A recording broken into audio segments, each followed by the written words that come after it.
Hey everybody, thanks for stopping by. I'm BATTMURK, the metal cartoonist. Comic book size format or comic size format. In the dark age of comics, it's kind of hard to stick out on the shelf or maybe stick out on the web store or your crowdfunding campaign. It can be hard. Sometimes you might want to think outside the box and do something a little different. It's going to set you apart from everybody else. It might be a good marketing gimmick. It might be your artistic calling. Or it might just be where the market's headed. An artistic calling. Maybe you're tired of doing the same old floppy structure 11 by 17. Maybe you want to do something a little different, something a little larger or smaller, just something to switch it up, okay? The monotony of it all. Or maybe, like I said, it's the way the market is moving. It might be manga size. That's a big thing right now. Everyone's, saying manga, is the way to go. You're seeing like different size of DC comics being reprinted, like Snyder's and Capullo's Batman title, Court of Owls. There's a small format. Some people like that. They can put it in their artist tack pack, their cartoonist tack pack, or take it on a plane or just read it. Personally, I don't like it. For me, it's go big or go home. I don't really like the smaller. I try to stay away from that. Personal, that's my personal taste. But I don't know, like for me, my new book, I'm working on HELWÄR.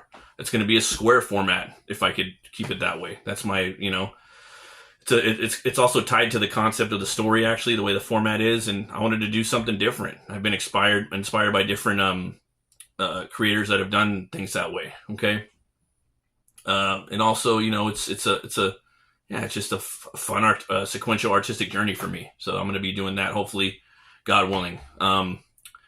But yeah, we could get into the different types, man. So you have like the American Floppy, which is just the same comic books that you're going to get whenever you go to your local comic book store. 99% of all comics are the floppy format from the American style, and that one's always good too. Like I'm doing that too on another book I'm working on, and it's fun, and that's what this is, 11 by 17.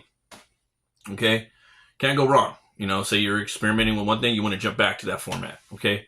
Then there's the graphic novel format that's a little smaller. Okay, so one of the things that sucks about the graphic novel format is when you're folding out the page, a lot of the artwork gets stuck in the middle of the spine. So compared to like a floppy is going to fold all the way out on the desk, okay, on a table. But with the graphic novel, it's going to be a little short. So you're going to have these thick gutters that are going to be in the center. So it's okay, but then they have their drawbacks. But the graphic novels do fit nice on the shelf, okay? So at the end of the day, it's just kind of a matter of where you want to go with that story and how you want to present it. Another thing is too about floppies, they're cheaper. They're going to be a lot cheaper than the graphic novel, okay? Especially if you're going black and white. And if you're going to, anytime you do black and white, it's going to go cheaper. Anytime you're going to do grayscale, that's, it's always going to save you some money. And it might not be a bad idea. That's the way I'm going. I'm going grayscale for the foreseeable future for my stuff. So another book that we're going to get into, another style of printing is let's just say BD, or the French format, bande dessinée, which is basically anything. they print all different sizes and shapes. One example I have is the new HELWÄR series. That's awesome. I have like the first 4. I still got to read the 4th one. So many books that I've been trying to read and review, and I have to do that. I do that on my other channel, Metal Movies and Brewskis.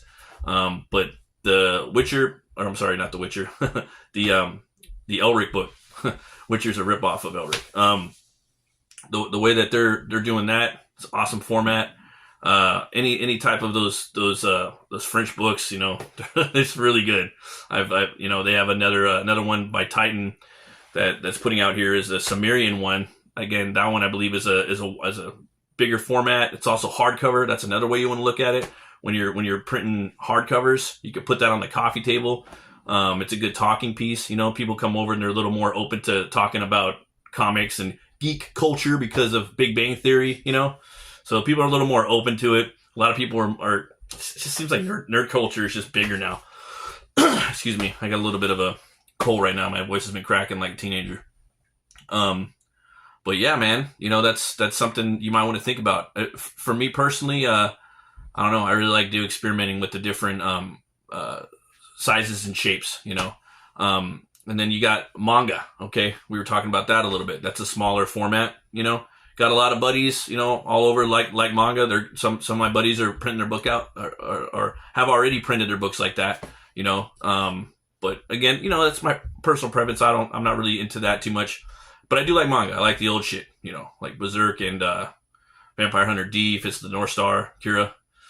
And then you have the kids graphic novels like Dogman. Okay, so I have that on the thumbnail too. That one, that's something you might want to think about too if you're making your book. You know, you might maybe you're making a kids book. A lot of people nowadays that make comics or books, they don't really aim their content towards kids or structure their stories towards kids, which is kind of a, myself included, I don't do that either, but you're missing a gigantic market, if not the biggest comic book market in America right now. A lot of kids are reading those books. If you just go into a Barnes & Noble and or Target and see all the graphic novels, they're comics, guys. That's where kids are going to get it. Listen, they're the ones that are going to be reading our comics later on in the future. So, you know, I don't know.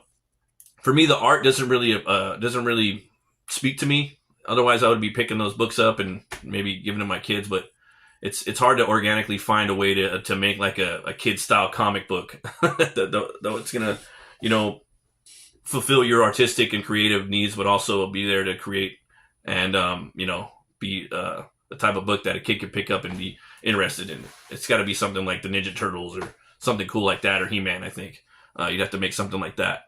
And then another one too that a lot of people sleep on is the pulp minimalist art. So a good example would be like the Del Rey books by Robert E. Howard that are published by Del Rey. If you guys are into Howard, go pick up the Del Rey books. One example would be the Savage Tales of Solomon Kane. There's, you know, every few pages there's a little illustration in there, and it's just a little bit, you know, not too much pulpy, you know.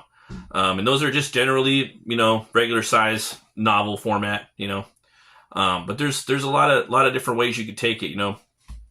And yeah, again, I've been working on the same piece. So if you guys don't know, this is a character I've been doing for my buddy Edwin. It's his book Bloodbone.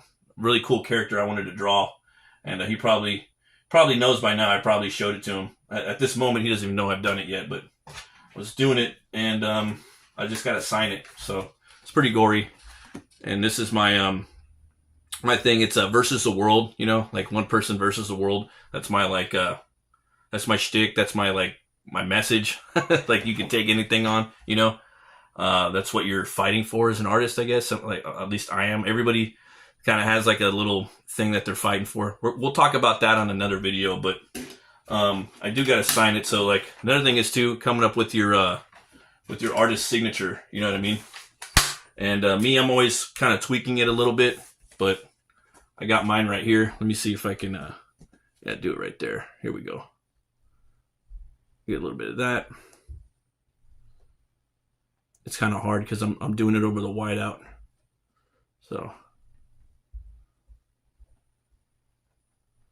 yeah. And this is like a little tombstone right here.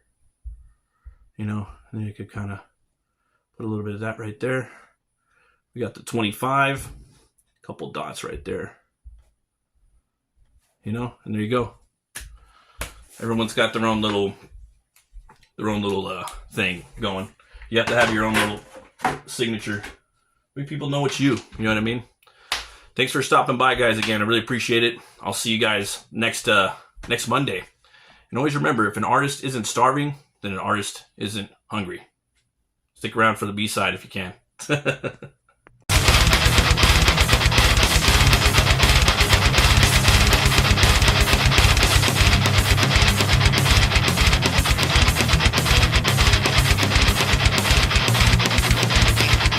It's the B-side. That's right. So you have different formats, right? And I've been in the comic stores, and some owners have told me, like, don't get too crazy with the different size formats. You know, this isn't France, you know.